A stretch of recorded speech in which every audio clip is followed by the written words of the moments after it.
Simpson? Yes. McClay? Yes. McCarty? Yes. DeLucre? Yes. Palilla? Yes. Kern? Yes. Mayor Gunther? Yes. Motion carried. Okay, next we have public comment on agenda items only. Before we begin the public comment on agenda items only, I want to mention that tonight we have ordinance number 2 of 2014. We have a public hearing and adoption, which is the next item on the agenda. So I would ask that you hold all public comment on that ordinance until we get to the public hearing, so that we have all of it at one point, that it is part of the public hearing process. So if anyone has a comment on anything else that is on the agenda, please step forward, use the microphone, state your name and address for the record.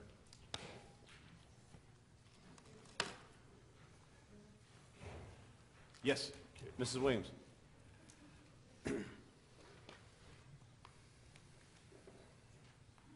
Hi, my name's Kathleen Williams, 419 West Shore Drive. And I'm here tonight to ask a question, and I hope that I go away with an answer. It's about the permits. I lost my home in Sandy. I tried to keep it. I had people look at it. I had Ralph Busco look at it. He said it was a tear down. It was not a rehab. I had Reach Global, the Christian group, offer to do anything I wanted them to do. And when they looked at it, they said it was a tear down. It was not a rehab. I am fighting right now with the insurance company because I got $90,000, and my insurance is for $250,000. I'm fighting with everybody over this home of mine. And if I have to pay $3,000 for permits, I cannot do it. My home is not a new construction, it's a rebuild. It's built on the same exact lot. It's going to be the exact same size. And what am I going to do? I lost my husband in June, in the middle of all this, and my home is demolished. Ms. Sweet, Can you tell me, please, tell me somebody tonight well, what I'm supposed to do? I can tell you that we've had some discussion. It's not on the agenda, but I can tell you that we've had some discussion about this as a council. And we have some information that's been provided. I think we need additional information based on what we've seen so far.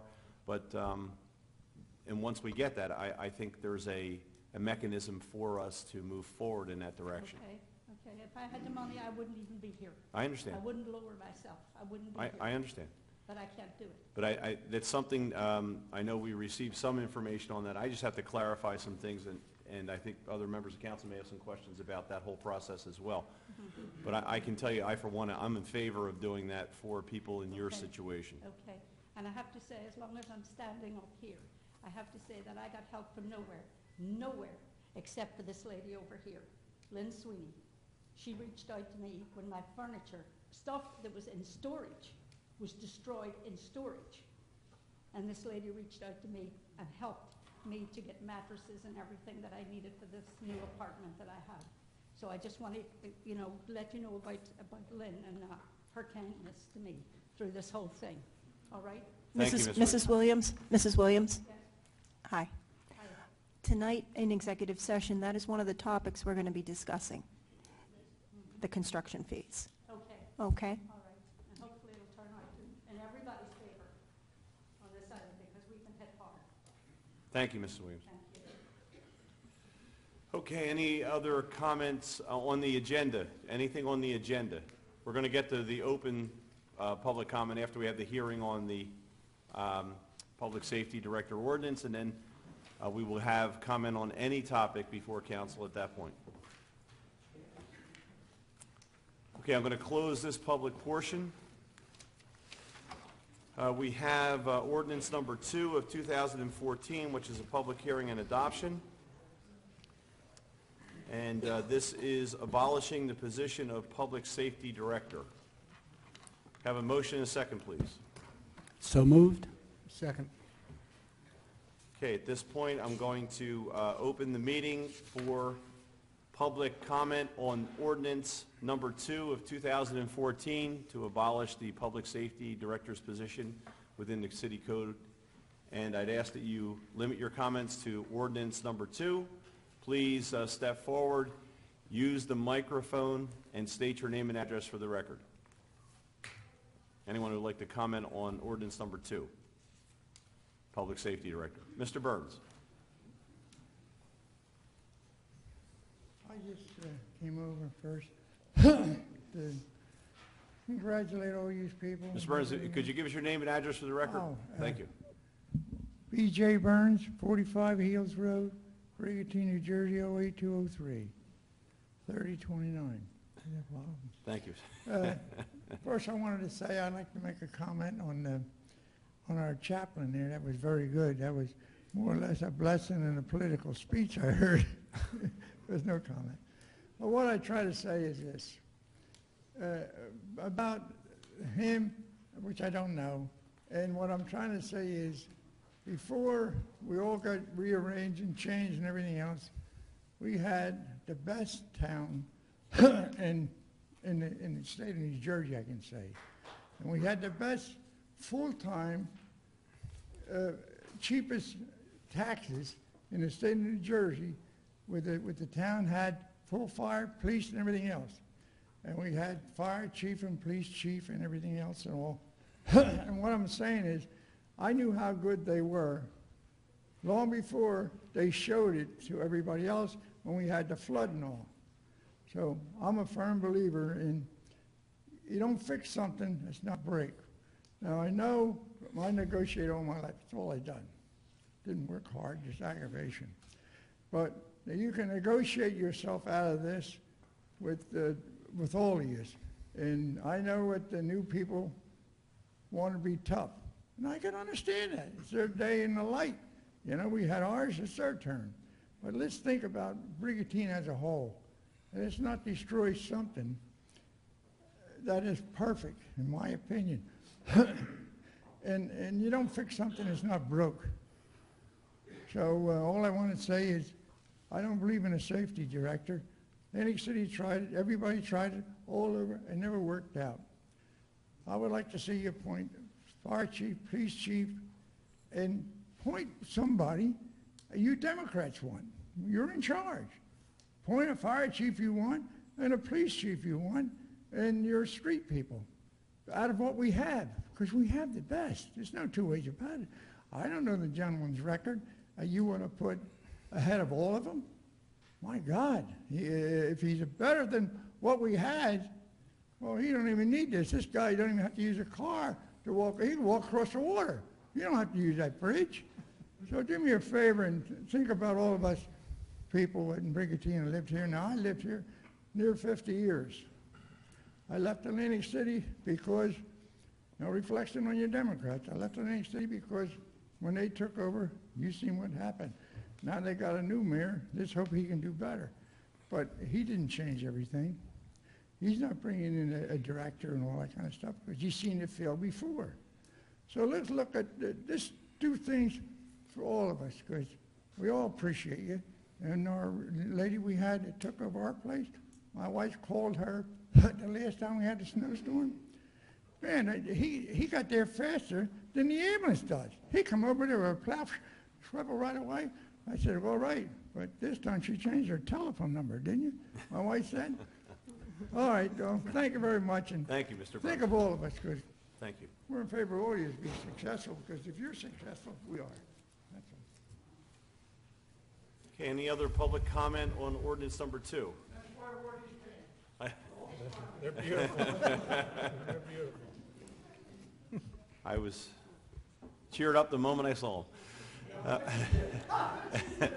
Okay, yes. Yes, ma'am. Joan?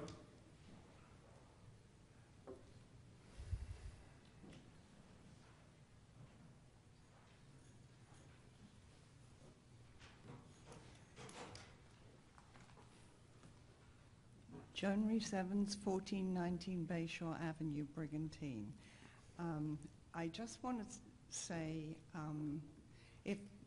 if I got this correct, I believe that when we needed a city manager, the whole council voted unanimously to hire Jennifer Blumenthal. And since then, she's done a good job, I think an outstanding job. She has tried to save the city money. She's tried to make money, and she has navigated through the Sandy problems, and she always is there to answer questions, and she's very good when she always volunteers to look things up when she doesn't know the answer. So now she needs your support, as you collectively hired her, and now she needs your support with this latest decision to keep the public safety director. And as I see it, the public safety director has been in that position now, the current one, for about 8 months, and Brigantine hasn't fallen apart. The services are all extremely good still, and I have no complaints at all, and I haven't heard anybody else with any complaints. So I think it's time that that you went with her decision on this particular thing, and you know, like the gentleman said before, if it ain't broke, don't mend it. So why don't we carry on with this? And why is the hurry to make the change? And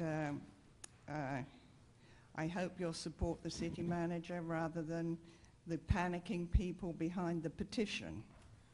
Thank you. Thank you, John. Okay, any other comments on Public Safety Director? Ordinance. Yes, ma'am. Yes, I'd like to make one as well. I'm Mary York from 332 14th Street, and I know these are difficult times, that some lifelong Brigantine residents have moved from Brigantine to less expensive places because of the increasing real estate taxes. Some residents have difficulty paying those taxes. Some younger people can't afford to live here. Brigantine population is decreasing, and the number of students in the Brigantine schools is decreasing, as well as home values that have decreased by 20%, generally. The Brigantine Golf Course is again running at a $400,000 or so deficit that needs to be paid this year. On the other hand, the interim director of public safety is doing a good job. Things are managing well. There aren't problems. People are working as a team to reduce costs for those that pay the taxes, which is all of us.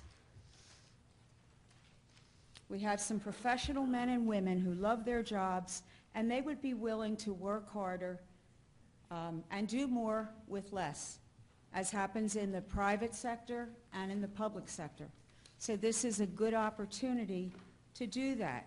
We could save around $400,000 or so this year by hiring a permanent director of public safety and not immediately replacing the vacant chief's positions. For these reasons, it would be helpful to the economy and to the citizens and taxpayers of Brigantine to defer rehiring the chiefs. Thank you. Any other public comment? Yes, Chief.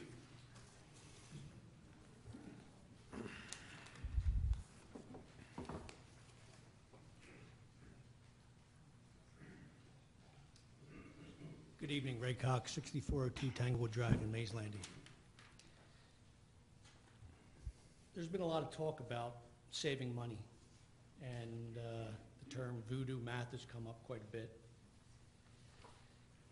I have a document that the city manager prepared for city council, which gave the cost analysis of a chief versus public safety director. And I just had a couple questions about it. It lists the captain at $116,000 in the police department. But then there's a double asterisk at the bottom that says the captain's current wages are $138,025, not including some additional wages paid. This amount is used for the chief's salary. That is my salary today, $138,25. So the $26,430 that she shows is going to cost to make a chief doesn't exist. It would actually be zero. Then we go down the column for the new hires. And you have a police officer at $42,000, new first year salary, $20,000 in health care and pension and benefits, comes to a total of $72,052. We're not hiring any new police officers. There's no discussion to hire new police officers. And I can tell you right now, we are not hiring new police officers. Same thing on the fire department. Now, I don't know their exact salaries, but there's no talk of hiring new firemen. Now, it says here that a new fireman would cost $74,774. So if you take those two figures, plus the $26,000 that it wouldn't cost to make a police chief, that's $173,255 that is erroneously put into these costs. So there's your voodoo math. There is no cost savings to a public safety director. Your cost savings is on the back end by not bringing in new employees when the current people retire. That's where your true savings are, not at the top. You could make me the chief today for zero. And I'm not saying that you should make me. That's your decision, the city manager, whether even you want to have a chief. But I'm already there. So, you know, you read in the paper about all this savings, and the lady that was just up here who quoted $400,000 in savings. It doesn't exist. That is truly the voodoo math. It's not there. So it brings the question, why are we doing this? And I think Dr. Kern honestly answered that question several meetings ago, where he said this is political and personal. Now, you know, there's been lawsuits filed, current, probably more to come. We all understand that we need to do more with less. We are doing more with less. Since Mr. Howard has been here, have things run smoothly? Yes, they have. That's due to the professionalism of the men and women in the public service department, keeping your island safe, doing our jobs amidst all this adversity. We are still doing what we do best. Just for the record, Mr. Howard has absolutely no control over the day-to-day police department functions. That is mine. He cannot, by law, interfere. So Mr. Howard has done nothing to make the police department run smoother or better or more efficient. Maybe we can get past this all, put all this pettiness beside or behind us, and stop wasting money on attorney's fees, lawsuits that the city is losing. I understand there was a major decision with the fire department. I'm not going to speak of it, that's their thing, but there was some major decision, and I'm sure you're all aware of it. It's costing the city a lot of money for nothing. So let's just get back to the way it was. We'll save the money through attrition and move on. And everybody can be happy, and Brigantine will be back on track. Thank you. Thank you.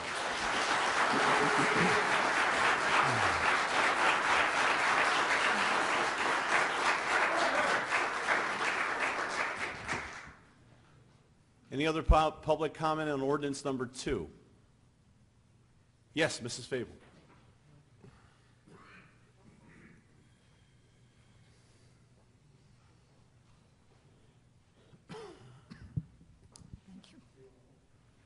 After listening to Ray, who I know was Ray since he was a little tyke, I vaguely remember reading in the press within this past week the one ads. I read the one ads. I don't know. I'm certainly not able to work. Nobody, my husband. It's just something I do. I vaguely remember an ad for a Brigantine police officer, Class 1 or Class 2, salary $10 to $15 an hour. The resume was to be sent to Mr. Howard. Now, if we're not hiring anybody, why was there an ad in the paper? The other thing I want to say is I found myself hearing my mother's words a lot. You know, we growing up, we say our parents don't know anything. The one thing my mother always said that sticks with me that I would like each and every one of you to think before you cast your vote tonight is do the right thing. That's all I'll leave you with. Thank you for your time. Mrs. Fable, could you just give us your address for the record? Certainly. It's 4 Hudson Cove, Brigantine. Thank you, Ms. Fable. Okay, any other public comment on the Public Safety Director? Ordinance. Yes, Mr. Riley.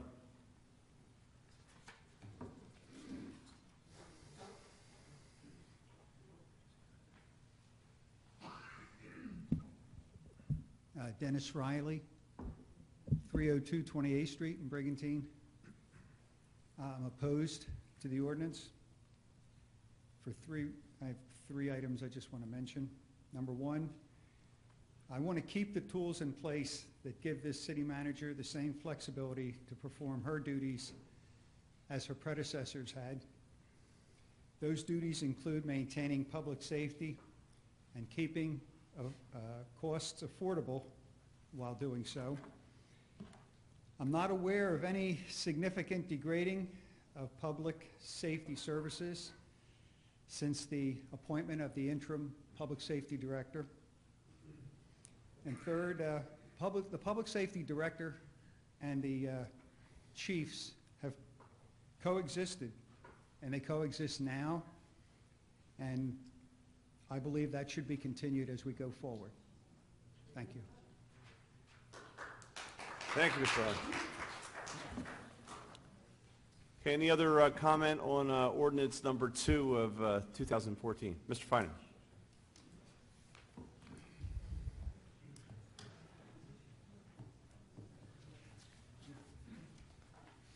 Mike Finan, 11 Suey Lane, Absecon, New Jersey. The question I have is right now it's under my understanding with the court ruling with Chief Cox is he's getting paid as a chief. Now, heard whisper down the lane that I believe to be true that we're now paying a fire chief as well. We're paying that salary. Now, we're paying 2 chiefs as well as a public safety director. Can anybody explain how it saves money? Thanks. Thank you.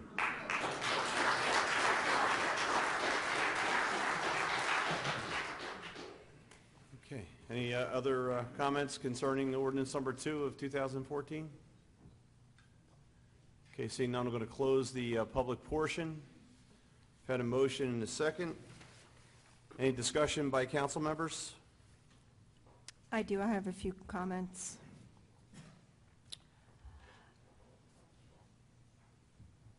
This ordinance is here because of a petition of about 500 signatures. And I thought about this long and hard. As a governing body, all of us up here, we represent thousands of residents in Brigantine, and they elected us to make the right decisions for our city's future. Number one, as a government, we need to enact measures to reduce expenses and promote efficiencies. Number two, we hear every day from all levels of government stating, municipalities have to reform the way things work. We can't keep raising taxes to pay for exploding costs of public employee pensions and benefits. And this comes from the governor's office to the county executive's office. We are failing our taxpayers when we refuse to honestly address our problems. We need to get away from the archaic ways of conducting business and think outside the box. That's a quote yesterday from the county executive. 3, with common sense, Jennifer Blumenthal, our city manager, has significantly reduced costs of government without sacrificing the quality of service we provide. And we must continue. There's a lot of positive change going on, and things are being proposed that some of the leadership in the public safety are not going to support.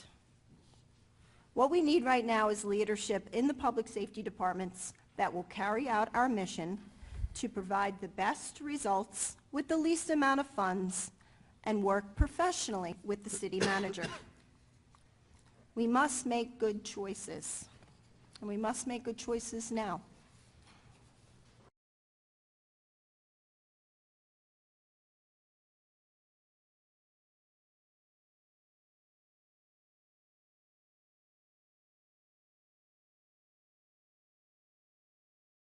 Okay, could we have roll call, please?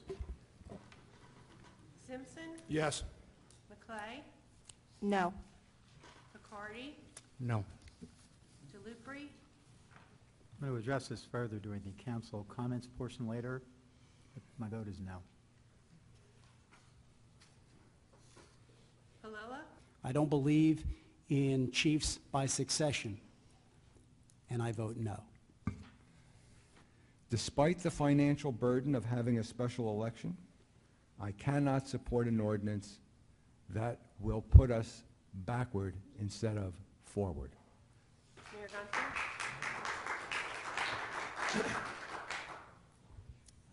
This has been a topic that we have discussed for many months, and my feelings on this topic are well known. They are very clear. I do not support the position of Public Safety Director. And I've heard a lot of discussion, and certainly have heard many reasons. In fact, I've heard members of council be on all sides of this issue. And I'm not sure where this is going in the future, other than obviously it's going to the voters, but I think there are some things we have to keep in mind. Public Safety Director arrived here not by a national search, not by an advertisement that was promised. The individual arrived here unbeknownst to me and the rest of council. He was appointed. The open and fairness part of this, I'm not getting that, and transparency, but perhaps I'm missing something. The idea that pensions are the fault of the individuals who are serving in those positions is ludicrous. The same pension costs are going to be there whether you have a public safety director or not. They're not going away. What most municipalities are doing, if you look at police contracts and fire contracts throughout New Jersey that are being settled and in the local area, they're negotiating very hard at the lower level of those steps. You're negotiating starting salaries, you're negotiating how fast people get to the top salaries throughout their careers. That is a trend. The other issue that I see going forward is it sounds like we're moving toward having chiefs and a public safety director. In the manager's draft budget, we're allocating $120,000. I believe it's $110,000 in salary and $10,000 in expenses. So we're actually increasing the budget, which makes absolutely no sense to me in the public safety area. We're increasing the top, but tonight we have on the agenda, we're going to have $10 an hour police officers and $10 an hour firefighters. That makes no sense to me, because I've heard people talk about quality. Well, the quality's fine. The quality's fine because the men and women in those departments are doing more with less and are doing the great job they always do. That's what's happening. But how long can you sustain that when you start bringing in $10 an hour people who don't have the same commitment to the job that the people who have been in that job for a number of years have demonstrated to each and every one of us? And I keep going back to this, but when you needed these people the most, when you needed leadership in those departments, you had it, and it worked. You had a fire chief in Chief Hall. You had a police chief in John Stone. You had a beach patrol chief throughout the years who has been able to deal with the largest department in the city and keep our visitors certainly safe during the summer, working with a great group of men and women on the beach patrol. This is about negotiating in good faith. It's about moving forward with contracts that make sense. It's about not minimizing what people do or trying to put chiefs in place that can be controlled. And I've been here in this position for 22 years, 23 years on council. You can ask any of the present members who have a leadership position in any of those city departments whether I or anyone else ever interfered with what they did. They are the professionals in those departments. They ultimately have the responsibility what happens with those departments in a crisis situation, so they are the ones making the decisions. I'm amazed by the fact that we're going to sell this as an economic benefit to the residents of Brigantine. It clearly isn't. And at a time when we're looking to make sure that Brigantine, first of all, recovers from the worst disaster in our history in terms of the dollar amount, at a time when Brigantine is hoping to draw people back into our community to invest, when the reality is we are, in fact, competing with other shore communities. We are, in fact, trying to draw the same people to our community to invest. One thing they're going to look at, without a doubt, number one, is how safe is a community and how clean is a community. We have to stop starving the departments and find other ways to save. At the same time you're starving the department, you're adding another cost at the top. We need feet on the ground, boots on the ground to do the job. We don't need another administrative position. So I'm voting yes to eliminate the position, but I also realize that it's going to the voters of Brigantine as the majority has voted in the other direction. And I think the voters of Brigantine will examine this very closely and make a decision. But once again, it's a shame that it has to go that route, because this is a situation that has been created by a council that has not been open, transparent, and fair.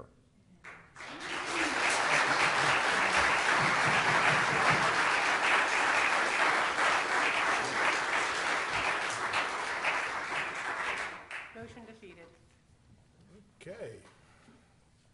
Welcome back, Dan. Mr. Cerny, could you explain the process of where this goes at this point?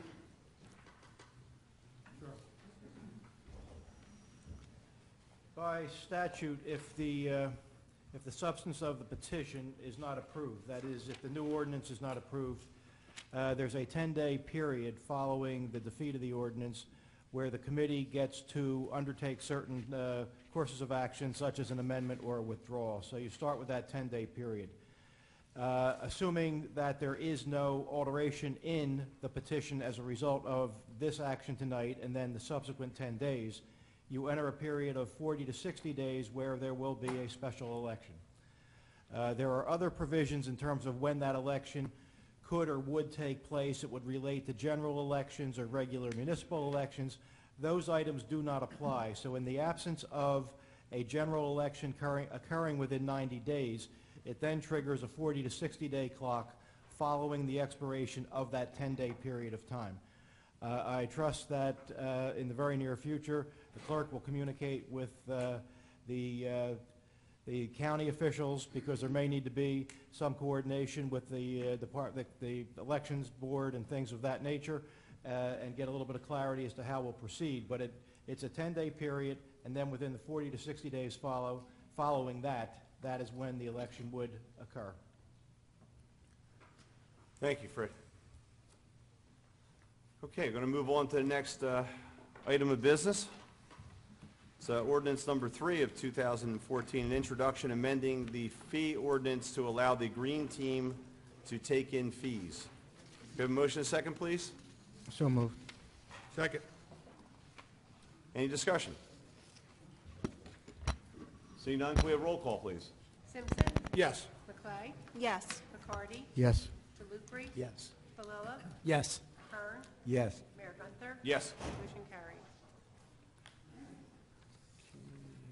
Move to ordinance number 4. It's an introduction amending the ice cream vending ordinance.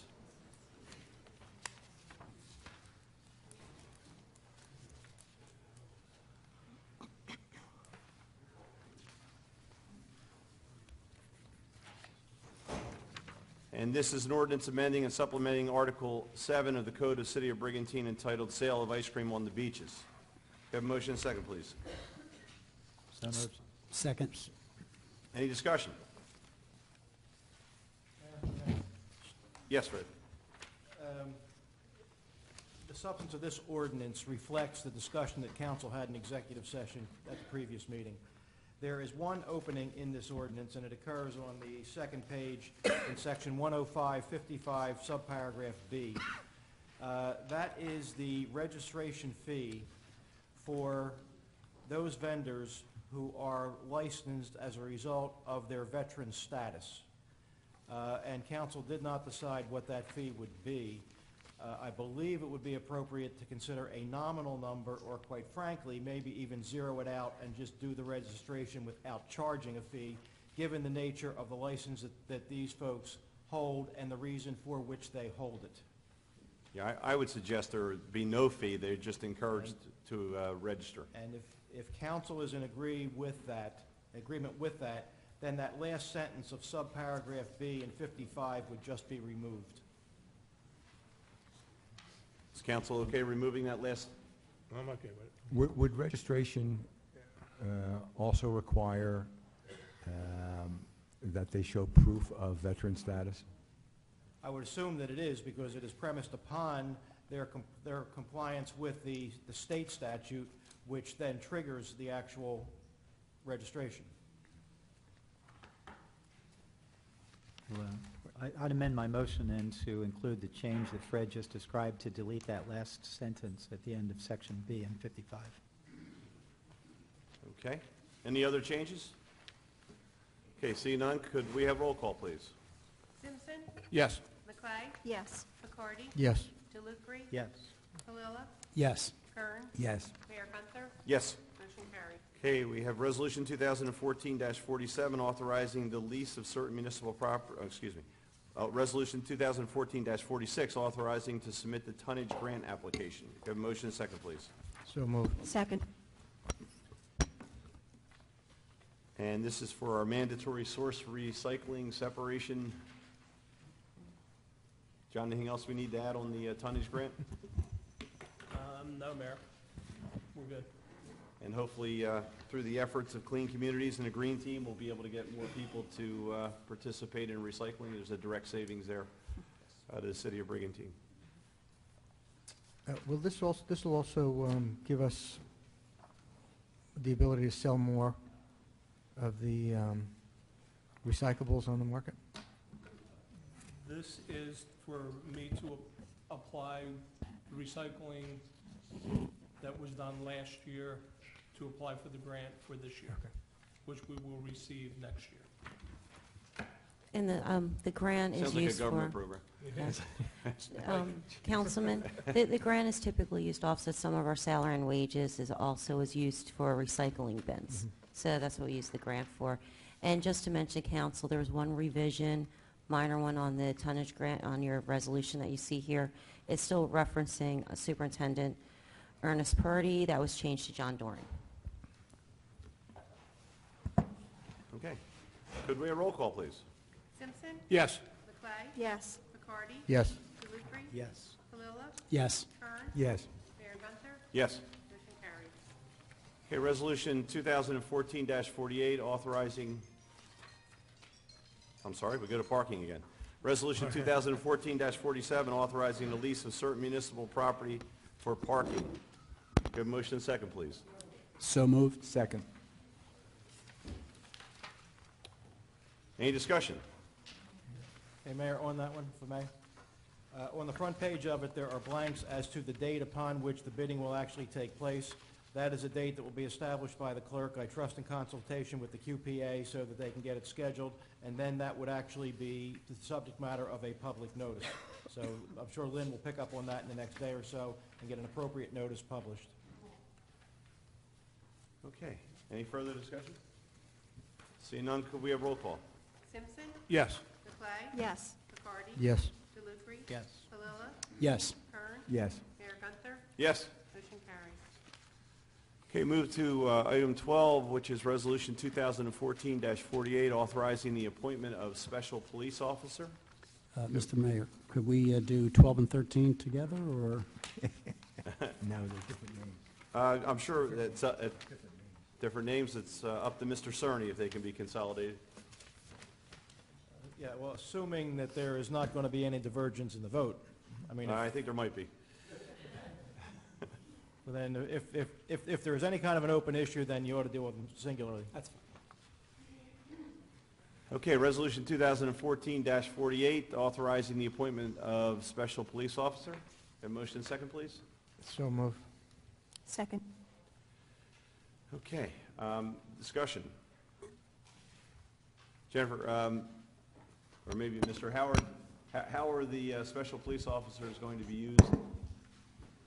I'm sorry, sir? Special police officers, they taking the place of full-time police officers? No, sir. They're augmenting them, not supplanting them. They're Class 2, these two individuals, this resolution, the other one for Class 2 officers, they're going to be trained up to be used in the summertime and then for a certain amount of time and hours to augment the course of the wintertime. So the way that they've always been used in the summer and, No, they're going to be used year-round, but not full-time year-round. They can't be used full-time year-round either. so they have to work less than 30 hours and, 20, maximum 20 on the off-season, and they can work up to 40 hours during the season by statute. the issue I see is, are we moving toward, if a police officer retires, are we starting to put part-time people in to take those positions? No, sir. They've had up to 10 or 11 Class 1 police officers in the last several summers that I'm aware of. Right.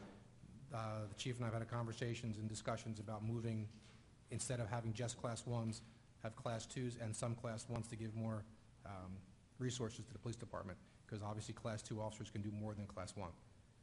So they're same amount of people, just more authority, more abilities, more statutory authority, and they can give the police department more bang for the buck, if you will. Okay. So both of these are Class 2? Yes, ma'am. All right, any further discussion?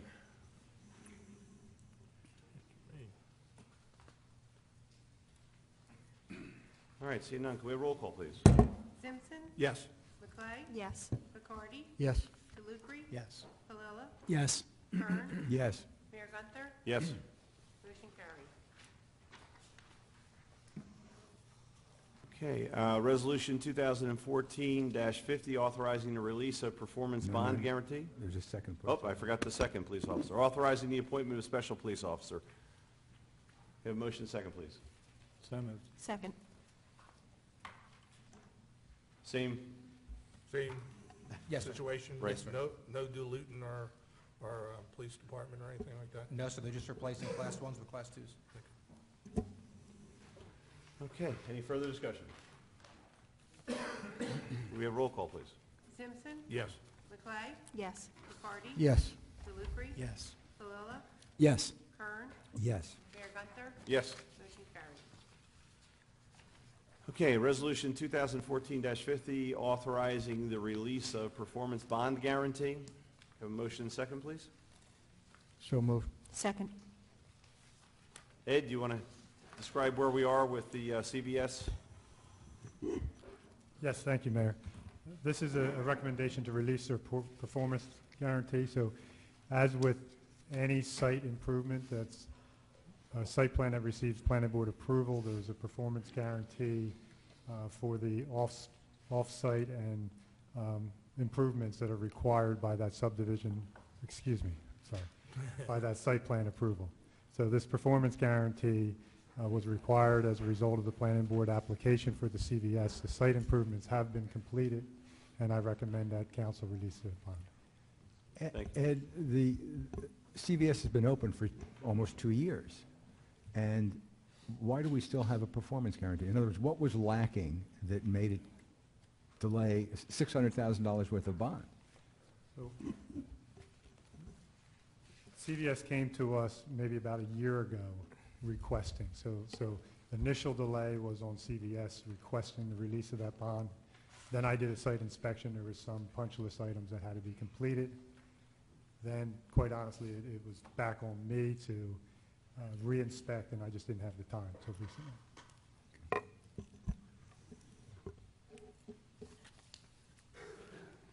Okay, any other questions, discussion? Seeing none, can we have roll call, please? Simpson. Yes. McLean. Yes. McCarty. Yes. DeLucre. Yes. Palella. Yes. Kern. Yes. Mayor Gunther. Yes. Motion carried. Okay. We have manager, council, committee discussions. Anything needs to be brought up? I don't have anything. Okay. We have our consent agenda. Well, excuse me, Mayor, I do have a comment. I was waiting to see if anyone else did. Go ahead, Rick. Two things, actually. One is just a reminder to those who may not know that we're having a special meeting this Saturday at 9 o'clock to discuss just the budget. The draft budget has, I believe, been posted to the city's website. Is that right, Jennifer? That's correct. So you can review that in advance, and there'll be a presentation on Saturday by our auditors and opportunity for discussion and comment from the public and from members of council. So that'll be this Saturday at 9. Excuse me. The other thing I'd like to touch on is Ordinance 2. I voted no, and the reason I voted no is because I think it's simply the wrong result.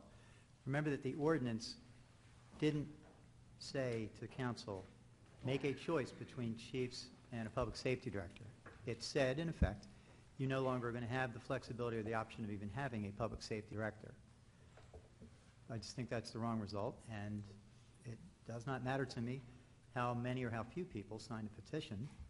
If you petition council to take action, and speaking for myself, I think it's an imprudent action. I'm not going to support it. What should happen, and I don't know if he's still here, but Chief Cox started to make the case for chiefs versus public safety directors. Let's approach it logically. If there are economic issues, and there are, address those. If there are operational issues, address those. That's what should happen. What shouldn't happen is that one of the options be taken away from the city manager, basically tying her hands and tying council's hands for no benefit to the city, as I see it. Throughout the entire controversy, if that's what it was, about the public safety director, I found very little of it seems to have to do with the merits of a public safety director versus chiefs, or some combination of the two. And I think that that is, unfortunately, very much the byproduct of and the result of political calculation, where people who want to reach a certain result are willing to try and divide people and turn them against one another in our city to reach those ends. You can persuade people with logic and common sense, and you can appeal to their innate sense of fairness. I've tried to do that since I got up here. Obviously, not 100% of the people agree that I'm succeeding in that, but everything I have to say, I say publicly. Everything I believe, I explain. Every action I take, I explain. Agree with it or don't agree with it, you don't have to wonder. You don't have to wonder, as I have to wonder, when I read the anonymous attacks on the various websites and blogs, when I hear the rumors that go around town. Who's starting these rumors? Why? Every issue in this town ends up being the same thing. It's the same tired political trickery that drives it. Think back to the golf course issue. When the golf course issue first came up before this council, it was in the form, I believe, of Councilman Palella, saying, we have a serious financial problem with the golf course. And we do. There's no questioning that. But what was the first thing that hit the rumor mill in town? The Democrats have something planned. Palella is going to get the golf course. We're going to have Section 8 housing. Just ridiculous, big lies, because, unfortunately, it works. When you want to drive somebody to a point of view that you can't defend and you can't explain rationally and that you can't persuade them to, you manipulate them. And that's all that is. People get manipulated with fear. Some of the rumors and the stories that have surrounded the public safety director are from the same, cut from the same cloth. To me, it's shameful when people try to divide the citizens of the town against one another for some cheap political end. Make the case for chiefs. And you know what? Every person on this council has said, and it's true, you don't have to try that hard to make the case. We have seen in the past excellent chiefs in all the departments. Can you do it in an economically sensible and workable way? I don't know. But I don't start, none of the people up here start with the supposition that you shouldn't have chiefs. But I don't go from that to vilifying a man like Dan Howard, who did nothing more than come to our town when asked and perform a job with dignity and professionalism and expertise. Dan comes to us having a distinguished career in law enforcement. And he's not getting paid a lot of money here, despite rumors that people say he's getting $100,000, they're tripling his salary. He's making $70,000, which is less than probably all but the newest people in the public safety departments. People to try to divide you and to turn people against other people because they can't logically and practically explain why you should take a certain position or why you should feel a certain way. They do it by fear that somebody is going to take something from you. In this case, the Democrats. The Democrats are taking something from you. They're taking our chiefs. They're trying to destroy the city. Put aside the illogic of that. The people who are up here all ran for office and put themselves through more than a little bit of aggravation. Why? So I can destroy the departments because I've had a dream my whole life to undermine the fire department and the police department? That's just nonsense. But that's how it's always done here. The big lie, dividing people, creating fear. Everybody must have sinister motives. Well, you know, orchestrated hysteria and anger and petitioning does not impress me, and it doesn't persuade me. Thank you, Mr. Burns. It's good to have you back. Let's take a couple steps back. When this began, when Dan Howard first came on, well, let's go before that. When the issue of a public safety director first came up, it was not in the context of hiring anybody. It was in the context of simply starting the discussion to see if it made sense. And what happened on that very first night? Huge turnout of people, obviously orchestrated, serving their interests, and you know, you're allowed to speak for your interest. If your economic or political interests are such that you don't want to see that happen, you're free to speak your mind, and people did. But that doesn't mean that... Mr. Burns, thank you. That doesn't mean that we have to be persuaded by that, and it doesn't mean that I have to turn a blind eye to the fact that people have self-interest and they're advancing their self-interest. I have to try to figure out what's best for the town as a whole, and it's not always so easy, and the answers in this case became a lot more complicated as things unfolded over the intervening months. One thing that is indisputable, in our code, in our city, the public safety director is absolutely given the authority to supervise all the public safety departments plus code enforcement. And the public safety director answers to the manager. So we have a chain of command. We talk a lot. People get up here and talk about the chain of command and how important it is, but where does that end? You know, does that top out at the top of your individual department? Do you not have to respond at all to the public safety director if there is one, or to the manager if you're dealing directly with her? That makes no sense to me. The chain of command in our form of government extends all the way up. There are certain authorities which are restricted just to the chiefs. Dan Howard hasn't tried to interfere in any of that. Dan Howard is not micromanaging things that legally he can't do. Dan Howard is trying to do the best job he can. So what do we say about Dan Howard? Because we can't criticize his job performance, we say, well, he's not from Brigantine. Well, we have one chief in the police department. We have two, the ranking captains in the fire department, who don't live in Brigantine. Big deal. Who cares? The attorney for the firefighters union has an office in Mount Laurel. I thought Mount Laurel was the most evil place on the planet based on the comments I heard about our manager and Dan Howard, but you know what? It's not. It's just a city. If you have good people doing a good job, it does not matter where they live. We have good people in our departments doing a good job. I don't care if they live in Brigantine or not. That does not matter. Dan Howard came in and oversaw the very difficult process of trying to get the specifications together for the new critically needed piece of fire equipment. That process was not always aided by the captains. What did help, and Dan mentioned this specifically, I believe at the last meeting, was the efforts and the intervention of one of our former chiefs, Stan Kwiklinski. And I mention that not because Stan is any kind of supporter or anything like that, and I'll tell you this, and you all know this, nobody takes a backseat to Stan in their respect and love of the fire department in this town and firefighters in general.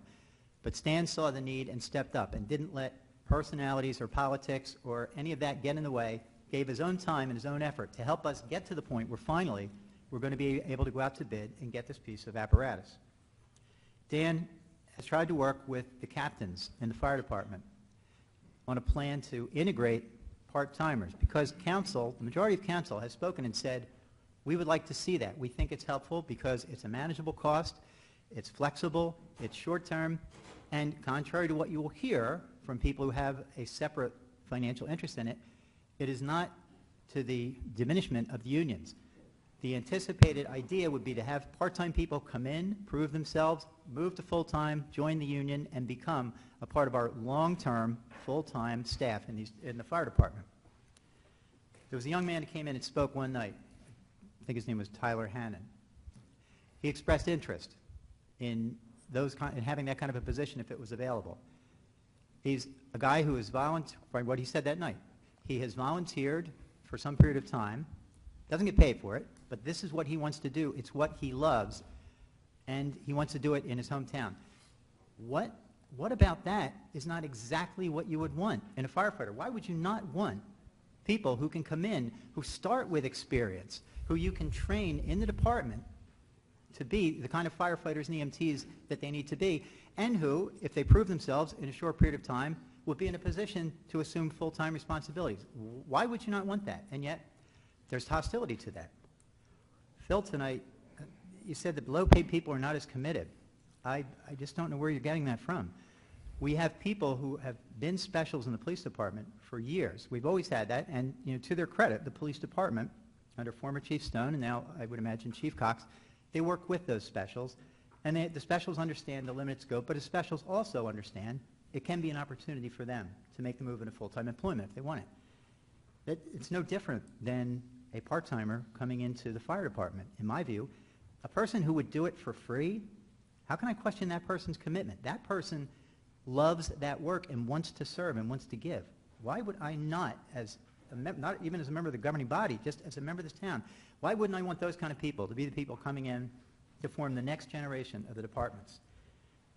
Dan Howard has never publicly criticized any of the captains, even though he himself, and we've all seen it, has been criticized and maligned and insulted publicly on numerous occasions.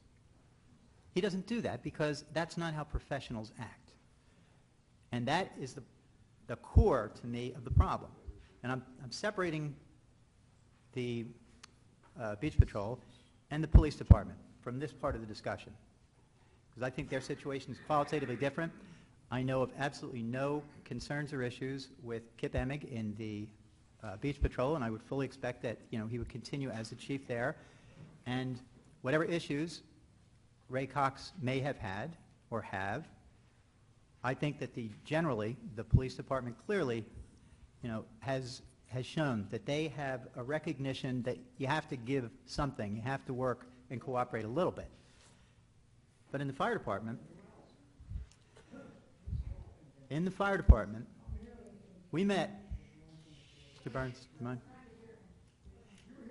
3 of us, as I mentioned at the last meeting. Mr. Burns was not one of them. Excuse me. If you could, Mr. Burns, if you... I understand. Can you hear me now? I'll tell her. Mr. Burns is going to be a little late tonight. Now, Burns, these are serious matters, and I hope you can control yourself for the balance of this. In the fire department, we had, and we being Ms. Councilman Palella, Kern, and myself, we met with some of the representatives of the fire department some weeks back. We also met with the police department. And 2 things came out of that meeting. One was that it was made clear that it was the view, at least of the people we met with, that the selection of a chief is something that really should rest with the department rather than with the manager. Well, I just disagree with that. The manager has to make the decision with her understanding and her vision of what is in the best interest of the entire city. The second thing that came out was that we had a discussion about what was, at that time, a posting on the firefighters' website or Facebook page, or maybe both. It was a picture which can only be described as obscene, and it was posted in juxtaposition to a story from 20 years ago about Dan Howard from when he was in Mount Laurel. I strongly suggested, because I was looking to see what the reaction would be, that that had no place. That was a disgrace. It reflected horribly on the department and on the city and was unjustifiable because the picture, of course, had nothing to do with Dan Howard. The picture was of some criminal who was pictured sitting in a car with no pants on. Yeah, But they have this on their website for weeks on end, with the story about Dan Howard. I thought perhaps after we had that discussion that the next day that might be taken down, but it wasn't. It stayed up for about another 10 days until there was a letter in the paper from some gentleman castigating them for that, and then it was taken down, but it wasn't taken down with any apology. It was taken down with basically a backhand slap again at people who dared to be offended by that, and some lame explanation about the inability to separate the picture from the story, as if it was perfectly innocent and there was no way that could have been avoided. You'd have been better off, whoever did that, and I don't know because that's done, as far as I know, anonymously. There's no author given. There's no explanation of who in the department is responsible for that. You'd have been better off not saying anything, because that's just basically extending the middle finger to everybody who dared think that what you did there was an abomination, because it was. What about this idea of leadership? Where's the leadership that lets that stay on the website, the face of the union, to the world? And then later, when they finally get called on it, when the public outcry becomes too great, basically says, we couldn't have done it, there's no way to avoid it, and don't let the haters change your thinking. The haters are the people who are offended by that, the people who believe that maybe we do have something called a chain of command, that maybe people ought to be treated with respect in their positions. Mr. Howard treats the people in the departments with respect, and yet that's not reciprocated, as I've seen very plainly, from the leadership, the top leadership in the fire department. So, that is, to me, a continuing issue. This ordinance, if it had passed, if it doesn't pass, if it passes or doesn't pass in the election, isn't going to change the fact that you have huge, in my view, huge questions about the judgment of the people who would let something like that happen, and who would celebrate it, and then who would try to defend it later. I don't have the answers to those questions, but I know they're very troubling to me, and until they get resolved, I'm going to support the manager in her search to find someone, and I know there are someones in the fire department. I've not seen that coming from the current captains of leadership, and it's very troubling. I'd like to say a few words.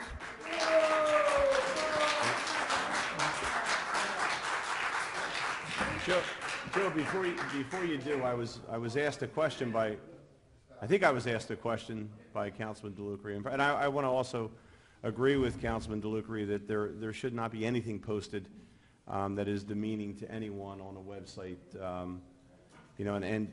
Once again, and as I've said before, I don't go into social media, so I don't know what's there, but it has no place, and I agree with you with that.